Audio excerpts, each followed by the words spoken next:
Position à plat ventre qui permet de lutter contre le flexum de hanche, le flexum de genou.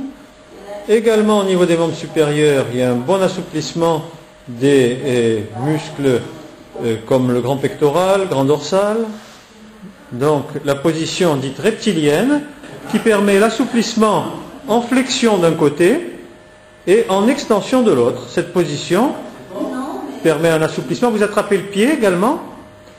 Voilà, comme ça vous avez flexion dorsale en même temps et allongement du côté portant et raccourcissement total du côté non portant. Et on va faire l'autre côté.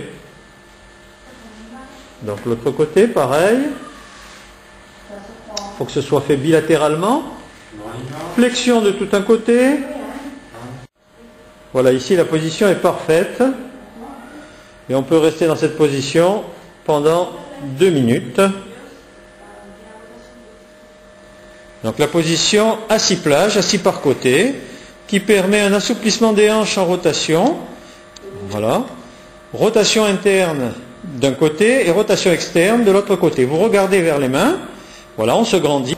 Donc voilà dans cette position-là. Allez-y avec les bras maintenant. On met les bras.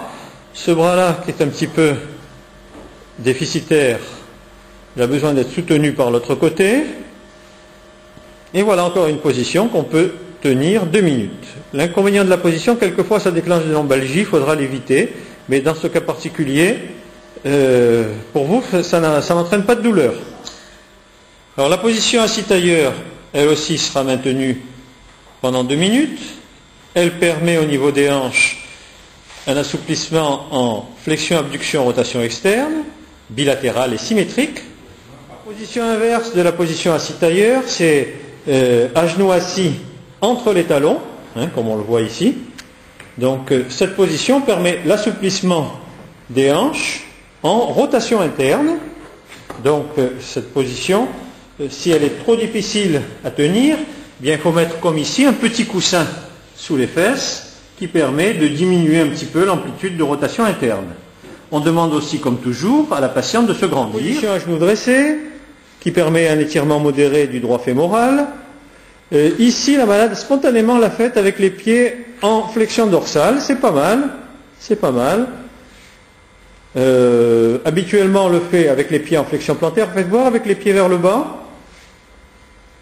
De l'autre côté aussi. Ça la met un peu plus en équin, c'est moins bien. On revient comme vous aviez fait précédemment. J'ai moins d'équilibre. Ah. Vous avez moins d'équilibre comme ça? Là, j'en ai plus. Là, vous en avez plus. Oui. Ah, bon. Et en tout cas, c'est mieux sur le plan orthopédique aussi.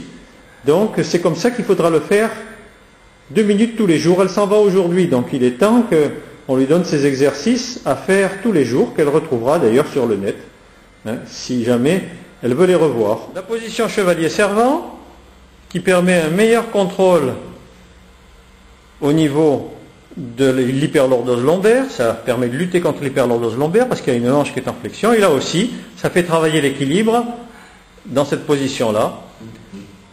Ces positions, c'est un peu le couteau suisse de la rééducation en neurologie parce que ça sert à beaucoup de choses. Ça sert pour les problèmes orthopédiques essentiellement. Ici, par exemple, l'étirement du droit fémoral, mais ça sert aussi pour l'équilibre, ça sert aussi pour la sensation de la position, donc sur le plan sensitif. Ça joue un rôle très important pour sur le plan musculaire, l'endurance musculaire. Et également, on fait toujours en bilatéral. Entre chaque exercice, le repos est indispensable. On suit au moins la règle, autant de temps de travail que de temps de repos, c'est-à-dire que si elle a tenu 2 minutes une position, il lui faut 2 minutes de repos. Donc cette séquence, on peut l'intercaler entre chaque petite séquence de ce petit film.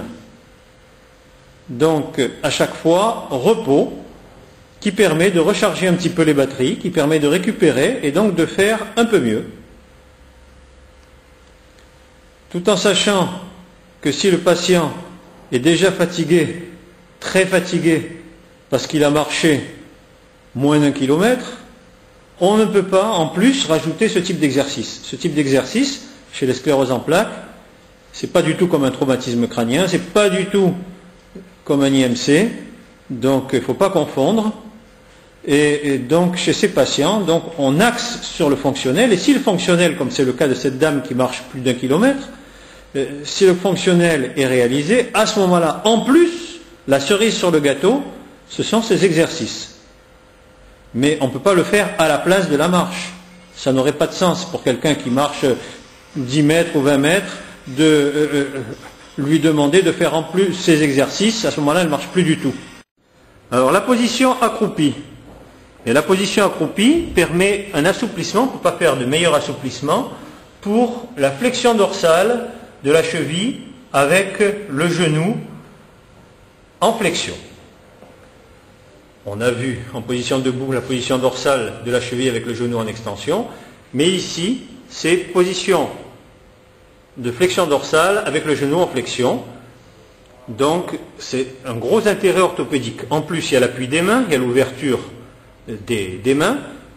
Toutes ces positions sont des positions qui ont été validées par Madame Bobat et par Monsieur le Métayer, mais on les connaissait depuis 2000 ans avant Jésus-Christ dans le yoga, et ce n'est pas un hasard si ces positions ont duré si longtemps, parce que elles sont très utiles.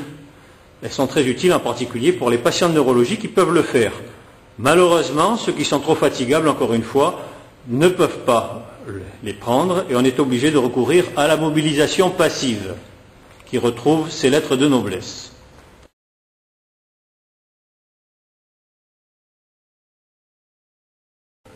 Du lapin dissocié, qui est peut-être un peu haute pour elle. Avancez un peu les mains, voir ce que ça donne. Voilà, là on est mieux, on a moins de lordose lombaire, et on regarde devant soi, on ne regarde pas le sol plutôt, un peu vers le bas. Voilà, encore un peu plus vers le bas. Voilà, là la colonne vertébrale est parfaite. Alors on change, on fait pareil de l'autre côté. Voilà, donc...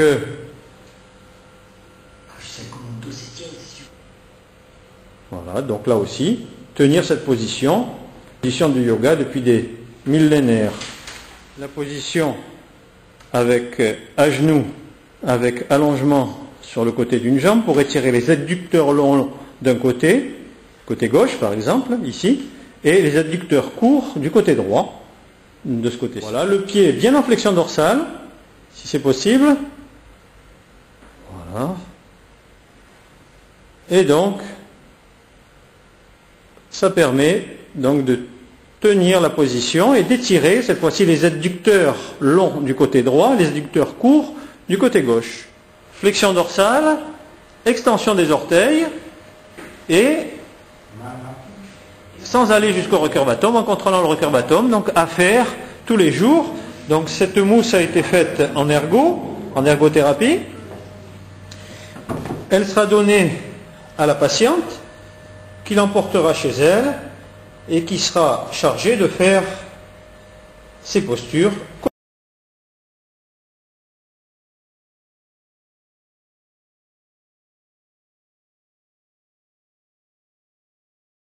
Alors, l'étirement de la chaîne postérieure, les ischio-jambiers, le triceps d'un côté et du droit fémoral de l'autre. Mais c'est une position qui demande beaucoup plus d'équilibre, c'est pour ça qu'on a mis une chaise supplémentaire, elle a le mur d'un côté et la chaise de l'autre pour tenir la position chez cette patiente. Position d'étirement des ischio-jambiers, de l'autre côté et du triceps, toujours à partir d'une position dérivée de la position à genoux dressés.